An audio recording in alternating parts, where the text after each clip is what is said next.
নমস্কাৰ মোৰ বন্ধু বান্ধৱীসকল আজি বনাম মই এটা ৰেচিপি যাৰ নাম আলু চটফটা আৰু এই ৰেচিপিটো খুব সহজ আৰু খাবলৈ বহুত বেছি টেষ্টি তো আহকচোন কেনেকৈ বনাও চাও আৰু এই আলু চটফটা ৰেচিপিটোৰ বাবে মই আলু লৈছো আলু মানে 3টা আলু মই হাফ বইল কৰি এনেকৈ ঠাণ্ডা হোৱাৰ পিছত কাটি লৈছো আৰু এতিয়া মই এই সাইডতে কেৰাহীখন গৰম হ'বলৈ দিম এতিয়া মই কেৰাহীখন গৰম হোৱাৰ পিছত আৰু তাৰ বাবে মই এতিয়া 4টা শুকান জলকীয়া এই 4টা ফ্ৰাই কৰি লম অকণ তেল নিদিয়াকৈ এনেদৰে অকণ গৰম কৰি লম তাৰ মানে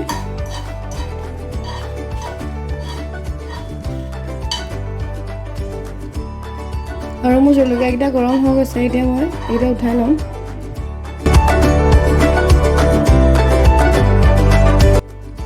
এতিয়া মই ইয়াত দিম 1 চামুচ সৰিয়হৰ তেল আপোনালোকে ৰিফাইন অইল ল'ব পাৰে আৰু তাতে মই দিম এতিয়া 2 চামুচ ঘিউ বৰ বেছিকৈ গেছটো গৰম কৰি নল'ব ঘিউখিনি জ্বলি যাব আৰু মই ইয়াতে দিম এতিয়া 1 চামুচ জিৰা গোটা জিৰা অকণমান লৰাই আৰু মই ইয়াত দিম এতিয়া 1 চামুচ জিৰা ধনিয়া পাউডাৰ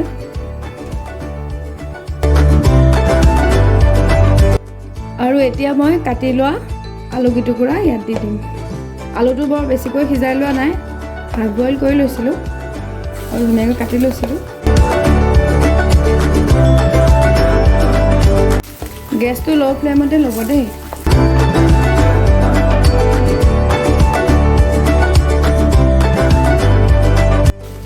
আৰু মই এতিয়া ইয়াত দিম অকণমান গৰম মছলা আৰু অকণমান দিম হালধি পাউডাৰ আৰু অকণমান দিম নিমখ আলুখিনি জোখেৰে এতিয়া আকৌ এবাৰ লৰাই ল'ম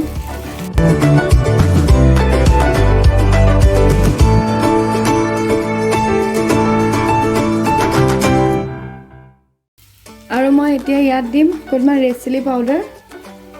আৰু অকণমান দিম আমচুৰ পাউডাৰ আৰু অকণমান দিম চাট মছলা যদি আপোনালোকৰ চাট মছলা বা আমচুৰ পাউডাৰ নাথাকে তেতিয়া অকণমান নেমু ৰস দিলেও কিন্তু বৰ ভাল লাগে যেহেতু আমি সদায় আলু ভাজি খাই থাকোঁ বা আলু বিভিন্ন ধৰণৰ ৰেচিপি বনাই থকা হয় কিন্তু এনেকৈ বনাই চাবচোন বৰ টেষ্টি হয় খাবলৈ আৰু মই এতিয়া দিম অথনি যিখিনি জলকীয়া মই গৰম কৰি থৈছিলোঁ অকণমান আৰু সেইখিনি মই এনেধৰণে অকণ ভাঙি লৈছোঁ আৰু মই এতিয়া ইয়াতে এনেকৈ দি দিম আৰু এবাৰ লৰাই দিম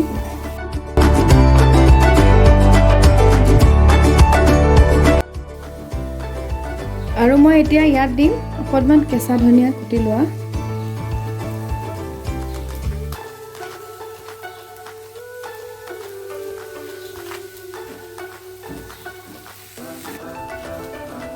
আৰু 1 মিনিটৰ কাৰণে মই লো ফ্লেমতে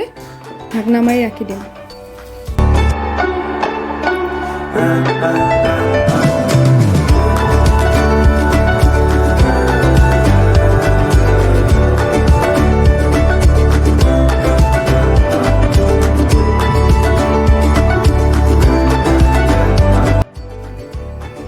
আৰু মোৰ এয়া 1 মিনিট হৈ গৈছে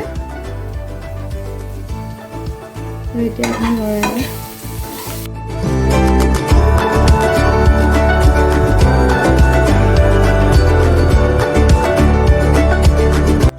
আৰু এয়া ৰেডি হ'ল মোৰ আলু চটফটা ৰেচিপি